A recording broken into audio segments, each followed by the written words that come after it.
মানুষ তো ভরসা করবে শুধুমাত্র আল্লাহর ওপরে। এমনকি রসুলুল্লাহ আমার কোনো উপকার করতে পারে না, শুধু উপকার করতে পারে, ক্ষতি করতে পারে এটা আল্লাহ তাআলা। এটা কোরআনের কয়েক জায়গায় আল্লাহ দিয়েছেন। কিন্তু ওই মানুষগুলো শুধুমাত্র ওই যে ইয়ালি বাবা, শাহ আলী বাবা, কেল্লা বাবা, ফতে বাবা, এই জয় বাবা, সব বাবা নিয়ে মানুষদেরকে শিরিক বেদাতের ভেতরে নিয়ে যেতে চায়। সব পাগল ছাগল জাহেল বক্তাদের ওয়াজ আপনারা শুনেন, এইসব বক্তাদেরকে বয়কট করেন, যেখানে পাবেন জুতা দিয়ে পিটাবেন।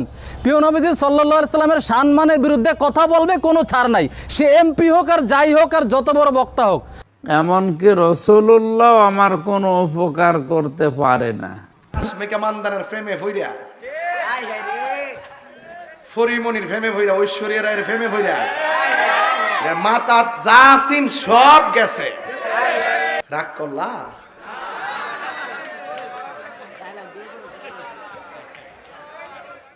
আর একটা মেন্টাল আছে আদা পাগল, আমির হামজা। এটা কালকা 21 টেলিভিশনে বক্তব্য কইতাছে নবী বইলে উপকার করার ক্ষমতা নাই। কাল থেকে 24 ঘন্টা আমরা ইসলামী গবেষণা পরিষদ ওই বক্তাকে টেলিফোন করছে, খাদেম ধরে। খাদেমকে বুঝানো হলো যে সে বক্তব্যটা প্রত্যাহার করে ক্ষমা চাক। খাদেম বলে ঠিক আছে, ক্ষমা চাবে আল্লাহর কাছে, প্রকাশ্যে দরকার কি? বেকুফরা বুঝলো না, প্রকাশ্যে কুফুরির প্রকাশ্যে তওবা, প্রকাশ্যে গুনাহের প্রকাশ্য তওবা। আপনি আপনি এই ধরনের করে বলিয়েন না। এটা যদি আমার বাবা বলে এটা আমার নবীর শানে বেয়াদবি।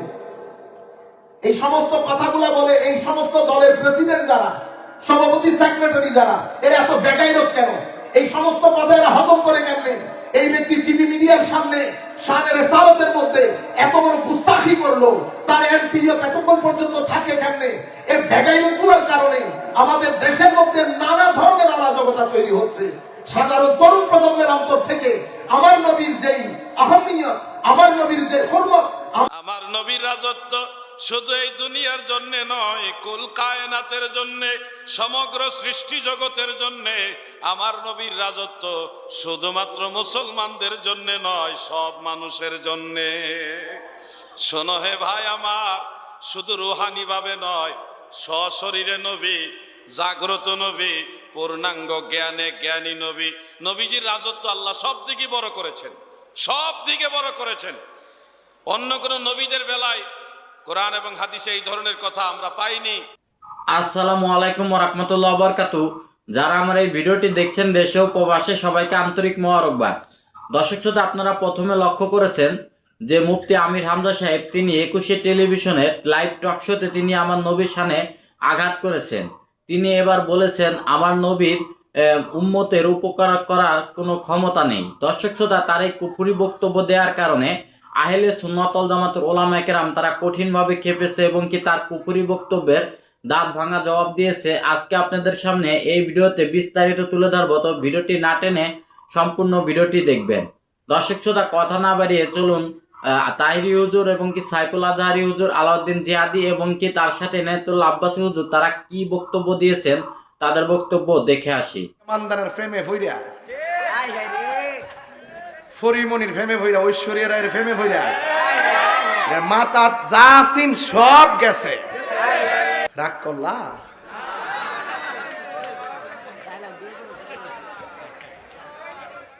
আর একটা মেন্টাল আছে আদা পাগল, আমির হামজা। এটা কালকা 21 টেলিভিশনে বক্তব্য কইতাছে নবী বইলে উপকার করার ক্ষমতা নাই।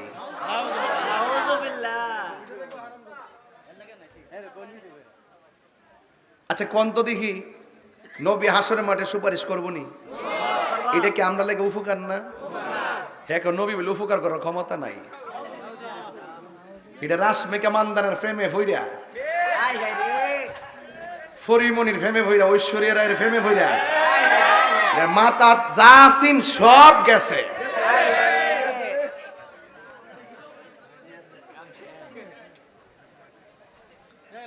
সত্যি করে কোন মাঠটা গরম হইছিনি?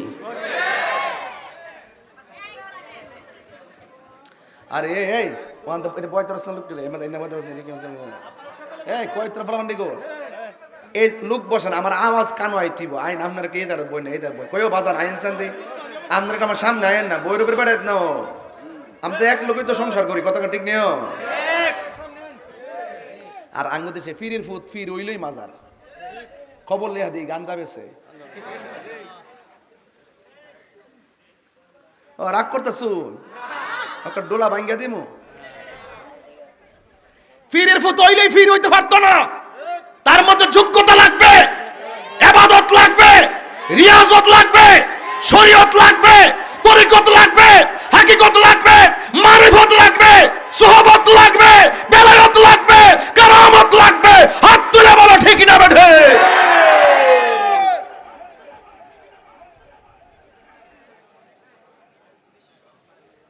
আমার কথা কি রাগ করছেন কথা ঠিক আছে নি আর কথা 100 মিলছি নি এমন ভাবে ওয়াজ করার পরে ওই প্রতিবন্ধী বিকারগ্রস্ত আমির হামজা দেখো আমরা বলে মাজারে গিয়া শিরিক করি আমরা কি শিরিকের পক্ষে না বিপক্ষে যারা করে হেরারে দর আমি কি শিরিক করি হে যখন লাগাতার যখন আমার যে আঙ্গুল দিয়া কালকে মিডিয়াতে বইয়া বইয়া 21 টেলিভিশন আমার নামটা লয়া কয়ে তো শালি বাবা খেল্লা বাবা কর আর কিছু নাই বেড়া আর কিছু নাই তোর মতন বেড়ারা তো কয়েকবার ফরাইবার যোগ্যতা রাখি ওই নাম ডালো তাহিরে আব্বার নাম ডালো ভাইরাল হওয়ার জন্য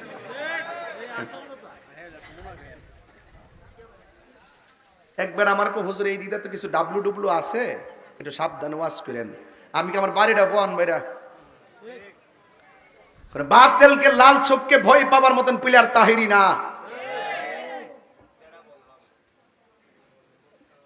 সাবধান করে দিলাম আপনি আপনি এই ধরনের করে বলিয়েন না এটা যদি আমার বাবা বলে এটা আমার নবীর শানে বেয়াদবি এই সমস্ত কথাগুলো বলে এই সমস্ত দলের প্রেসিডেন্ট যারা সভাপতি সেক্রেটারি যারা এরা এত বেকায়দক কেন এই সমস্ত কথা এরা হজম করে কেমনে এই ব্যক্তি টিভি মিডিয়ার সামনে শানের রিসালাতের মধ্যে এত বড় গুস্তাখি করলো তার এমপিও এতক্ষণ পর্যন্ত থাকে কেমনে এই বেকায়দগুলোর কারণে আমাদের দেশের মধ্যে নানা ধরনের অরাজকতা তৈরি হচ্ছে সাধারণ তরুণ প্রজন্মের অন্তর থেকে আমার নবীর যেই আহমিয়ত আমার নবীর যে হুরমত আমার নবীর যে স্ট্যাটাস আমার নবীর যে প্রেস্টিজ সেগুলো নষ্ট হয়ে যাচ্ছে শুধুমাত্র দুনিয়াদারি আর দিনদারির জন্য আমার নবী করতে পারবে না নবীও চাইলে কিছু করতে পারবে না ঠিক আছে সেটা আপনি যে দল করেন সেই দলের যিনি প্রেসিডেন্ট উনি এই কথা বলেছেন বলার কারণে আজকের দিন পর্যন্ত চতুর্দিকে পরিচয় দিতে পারেন না যে বিএনপি করে সে বলে আমি বিএনপি করি যে আওয়ামী লীগ করে সে বলে আমি আওয়ামী লীগ করি কিন্তু আপনি যেই দল করেন সাধারণ মানুষের মজলিসে এসে বলতে পারেন না যে আমি অমুক দল করি আপনাদের সাথে আমাদের দূরত্ব কোন জায়গায় আপনি লাখ আমাকে বিরিয়ানি খাওয়াইলেও শানের রিসালাত যখন এই কথা বলে দিয়েছেন সেই তারিখ থেকে আমাদের রাস্তা জুতা হয়ে গেছে এরপরে আপনি বলেন উম্মতে মুসলিমের মধ্যে দ্বিমত সুন্নিরা অনেক গরম সুন্নিরা গরম না শানের রিসালাতের ক্ষেত্রে এক কথা বলেন শানের রিসালাতের ক্ষেত্রে বিয়াদবি বন্ধ করেন যা বলবেন যেভাবে বলবেন সেভাবে আমরা করতে রাজি আছি শানের রিসালাতের মধ্যে কথা বলার সময় হুঁশ থাকে না খাদিজাতুল কুবরা রাদিয়াল্লাহু তাআলা আনহার ব্যাপারে কথা বলার সময় হুঁশ থাকে না নিজের দলের প্রেসিডেন্টের ব্যাপারে তো কোনোদিন বলতে শুনি নাই নিজের দলের আমিরের বিরুদ্ধে তো কোনোদিন এই ধরনের বিয়াদবিমূলক কথা বলতে কোনোদিন শুনি নাই আমিরের সামনে কোনোদিন বসতেও তো দেখি নাই পায়ের উপর পা তুলবেন তো দূরের কথা ইন্না লিল্লাহ সবাই শুনে বসে হজম করে রাখে সে টিভি চ্যানেলের মধ্যে বলতেছে আমার নবীও কিছু করতে পারে না তো নবী খেয়ে দিয়ে কাজ কি নবী কিছু করতে না পারলে পাঁচে কেন নামাজ পড়তেছি নামাজ কার কারণে হয়েছে নামাজ দাতা আল্লাহ পাঁচ ওয়াক্ত হয় নাই হজের ক্ষেত্রে হজ ফরজ আমার নবী বলতেছেন আমি যদি ইয়েস বলি হজ ফরজ হয়ে যাবে প্রত্যেক বছর পর বলেন মুস্তাফাতুম তোমরা করতে পারবে না সেটা সুম্মা ক্বালা যারুনি মা তারাকতুম এরপর আমার নবী ইরশাদ করেছেন যতটুকু বলি ততটুকু গ্রহণ করে এর বাইরে প্রশ্ন করিও না ফাইন্নামা হালাকা মান কানা ক্বাবলাকুম বিকাসরাতি সুআলিহি তোমাদের পূর্বে অনেক জাতি ধ্বংস হয়ে গেছে অতিরিক্ত প্রশ্নের কারণে এরপরে ওয়াখতিলাফিহিম আলা আমবিয়াইহিম এবং নবীদেরকে নিয়ে বিভিন্ন মতপার্থক্য সৃষ্টি হওয়ার কারণে তোমাদের পূর্বে অনেক জাতি ধ্বংস হয়ে গেছে বিশেষ করে আপনাদের অসংখ্য ভাই বোনের অনুরোধ ক্রমে আমরা আমাদের আজকের এই লাইভটা হজের উপরে আমরা 2-3 পর্বে করব, যাতে হজের কার্যক্রম শুরু হবে 8 তারিখ থেকে ইনশাআল্লাহ জিলহজের। প্রিয় নবীজি সাল্লাল্লাহু আলাইহি ওয়াসাল্লাম আমার কোনো উপকার করতে পারে না, নাউজুবিল্লাহ। এই কথা বলে মূর্খ বক্তা আমির হামজা কুফরি করেছে, সে কাফের হয়ে গেছে। কারণ যে ব্যক্তি বলবে প্রিয় নবীজি সাল্লাল্লাহু আলাইহি ওয়াসাল্লাম কোনো উপকার করতে পারে না, সে কোরআন কারিমের আয়াত সহ অসংখ্য হাদিসকে, অসংখ্য তাফসিরকে অস্বীকার করে। কিভাবে? তাহলে একে একে দলিল শুনেন। মহান আল্লাহ তাআলা সূরা নিসার 64 নম্বর আয়াতে স্পষ্ট বলেছেন, ওয়ালাউ আন্নাহুম ইয যালামু আনফুসাহুম জাউকা ফাস্তাগফিরুল্লাহা ওয়াস্তাগফারা লাহুমুর রাসূলু লাওয়াজাদুল্লাহা তাওয়াবার রহিমা। যখন তারা নিজেদের প্রতি জুলুম করে, তখন যদি তারা আপনার কাছে এসে আল্লাহর কাছে ক্ষমা প্রার্থনা করত এবং রাসূলও তাদের জন্য মাগফিরতের দোয়া করত, তবে তারা অবশ্যই আল্লাহকে পরম ক্ষমাশীল ও পরম দয়ালু রূপে পাবে। সূরা নিসার 64 নম্বর আয়াতই তো প্রমাণ করে যে প্রিয় নবীজি সাল্লাল্লাহু আলাইহি ওয়াসাল্লাম ওনার কাছে, ওনার রওজা মোবারকে আমরা উম্মতরা গিয়ে যদি বলি প্রিয় নবীজি সাল্লাল্লাহু আলাইহি ওয়াসাল্লাম আমরা গুনাহগার, আপনি আল্লাহ তাআলাকে বলে আমাদের গুনাহ মাফ করিয়ে দেন, তাহলে আমরা অবশ্যই ক্ষমা পাবো, অবশ্যই মাফ পাবো, আল্লাহ তাআলাকে পরম ক্ষমাশীল হিসাবে পাবো। কোরআন কারিমের সূরা নিসার 64 নম্বর আয়াতই যেখানে প্রমাণ করে যে প্রিয় নবীজি সাল্লাল্লাহু আলাইহি ওয়াসাল্লাম উম্মতের গুনাহ মাফ করিয়ে দিতে পারবেন, এই উপকার করতে পারবেন প্রিয় নবীজি সাল্লাল্লাহু আলাইহি ওয়াসাল্লাম। আর জাহেল বক্তা বলে প্রিয় নবীজি সাল্লাল্লাহু আলাইহি ওয়াসাল্লাম কোনো উপকার করতে পারে না, নাউজুবিল্লাহ। শুধু কি এতটুক? এই আয়াতের ব্যাখ্যায় জগৎ বিখ্যাত তাফসিরগুলোতে কি এসেছে? আজ থেকে 300 বছর আগে লিখিত একটি তাফসির আল বাহরুল মাদিদ ফি তাফসিরিল কুরআনিল মাজিদ, এই তাফসিরে সূরা নিসার 64 নম্বর আয়াতের ব্যাখ্যায় স্পষ্ট লেখা আছে, ওয়া তামবিহান আলা আন্না মিন হাক্কির রাসূলি আই ইয়াকবালা ইতাযারাত তাইবিন।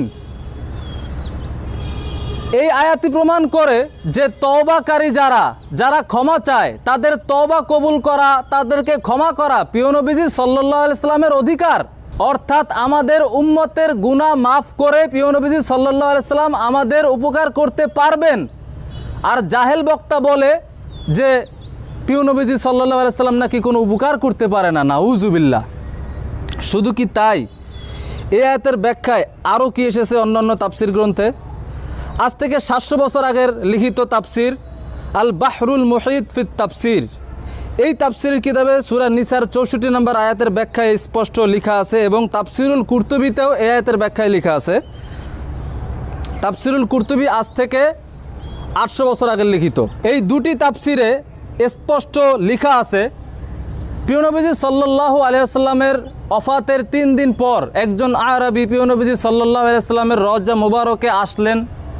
এসে রওজা মুবারকের নূরের মাটি কপালে মাখলেন, মেখে বললেন প্রিয় নবীজি সাল্লাল্লাহু আলাইহি ওয়াসাল্লাম কোরআন কারিমে আল্লাহ তাআলা বলেছেন আপনি যদি আমাদের গুনাহ মাফ করিয়ে দেন তাহলে আল্লাহ তাআলা আমাদেরকে মাফ করবেন, আপনি আমার গুনাহ মাফ করিয়ে দেন। তখন ফানুদিয়া মিন কাবরি আন্নাহু কদ গাফারা লাক, তখন প্রিয় নবীজি সাল্লাল্লাহু আলাইহি ওয়াসাল্লামের রওজা মুবারক থেকে আওয়াজ আসলো আল্লাহ তাআলা তোমাকে মাফ করে দিয়েছেন। তাহলে প্রিয় নবীজি সাল্লাল্লাহু আলাইহি ওয়াসাল্লাম কি কোনো উপকার করতে পারবেন না? নাউজুবিল্লাহ। প্রিয় নবীজি সাল্লাল্লাহু আলাইহি ওয়াসাল্লাম শুধু উপকার করতে পারবেন এতটুকুই না, প্রিয় নবীজি সাল্লাল্লাহু আলাইহি ওয়াসাল্লাম আমাদের প্রত্যেক উম্মতের গুনাহ মাফ করিয়ে দিতে পারবেন। কাল থেকে 24 ঘন্টা আমরা ইসলামী গবেষণা পরিষদ ওই বক্তাকে টেলিফোন করছে, খাদেম ধরে, খাদেমকে বোঝানো হলো যে সে বক্তব্যটা প্রত্যাহার করে ক্ষমা চাক। খাদেম বলে ঠিক আছে, ক্ষমা চাবে আল্লাহর কাছে, প্রকাশ্যে দরকার কি? বেকুফরা বুঝলো না, প্রকাশ্যে কুফুরির প্রকাশ্যে তওবা, প্রকাশ্যে গুনাহের প্রকাশ্য তওবা। আর আজকে আমাদের মধ্যে অহংকার চলে আসছে। 7 আর 2 টাকার বক্তা ভুল করবে, কুফর করবে, ক্ষমা চাইতে বললে বলে কি করছি যে ক্ষমা চাইতে হবে? বাংলাদেশের মাঠে এখন কিছু গাঁজাখোর বক্তা নামছে। শুধু গাঁজাখোর না, বুদ্ধিজীবী যেগুলোকে সাইজ করছি আমি গত 16 বছর, ওগুলো তো মেয়াদ উত্তীর্ণ গাঁজাখোর ছিল।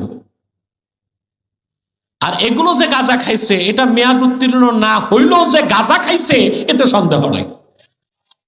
এটা কি রকম রিজেক্টেড মাল, এটা কোরআনের তাহরিফ, এটা কুফর।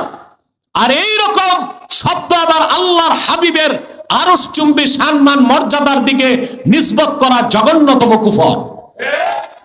আমার নবীর রাজত্ব শুধু এই দুনিয়ার জন্য নয়, কুল কায়নাতের জন্য, সমগ্র সৃষ্টি জগতের জন্য। আমার নবীর রাজত্ব শুধুমাত্র মুসলমানদের জন্য নয়, সব মানুষের জন্য। শোনো হে ভাই আমার, শুধু রুহানি ভাবে নয়, সশরীরে নবী, জাগ্রত নবী, পূর্ণাঙ্গ জ্ঞানে জ্ঞানী নবী।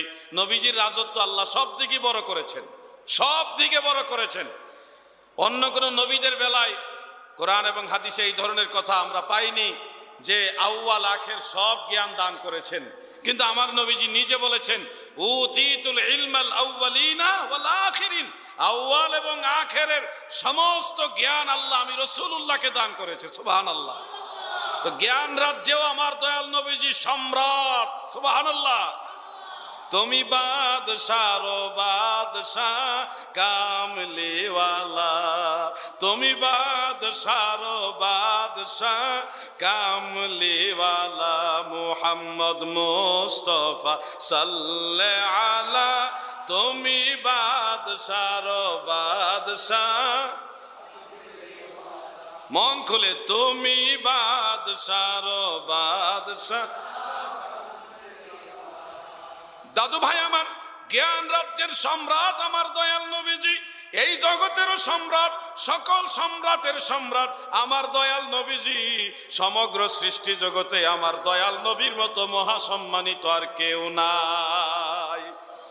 আখেরাতে তাকাও গো, ময়দানে মাহশারে তাকায় দেখো, আসা আইয়াবআসাকা রাব্বুকা মাকামাম মাহমুদা। এই জগতে যত মানুষ আসছে গো, আদম থেকে কিয়ামত পর্যন্ত যত মানুষ ছিল, যত মানুষ আছে, যত মানুষ আসবে, সবগুলি মানুষকে হাসরের ময়দানে আমার আল্লাহ তুলবে। সবগুলি মানুষকে এক জায়গায় করে একত্রিত করে সমস্ত নবী রাসূল, সমস্ত শহীদ, সমস্ত আউলিয়া পীর পয়গম্বর, সমগ্র মানবতাকে এক জায়গায় করে আমার আল্লাহ আরশে আজিমের উপরে বিশাল সিংহাসন সাজাইয়া আমার আল্লাহ দয়াল নবীকে ওই সিংহাসনে বসায় বলবে, জগতের মানুষ দেখো আমার দয়াল নবী সব বাদশাহ বাদশাহ। সুবহানাল্লাহ। তুমি বাদশাহ বাদশাহ কামলিওয়ালা, মুহাম্মদ মুস্তাফা সাল্লাল্লাহু আলা, তুমি বাদশাহ বাদশাহ। গত 2 বছর আগে একজন জ্ঞান পাপী আলেম তিনি বলেছিলেন, এই কথা ঠিক না, এটা প্রমাণিত নয়, সাবিত নয় যে নবীজিকে আল্লাহ আরশে আজিমে বসাবে, এটা নাকি প্রমাণিত না। অনলাইনে আমার সাথে এক ধরনের একটা ডিবেটের মতোই হয়েছে, পাল্টাপাল্টি ভিডিও ছাড়াছাড়ি হয়েছিল। 2 বছর আগের ঘটনা, জেলে যাওয়ার আগের ঘটনা আর কি এটা।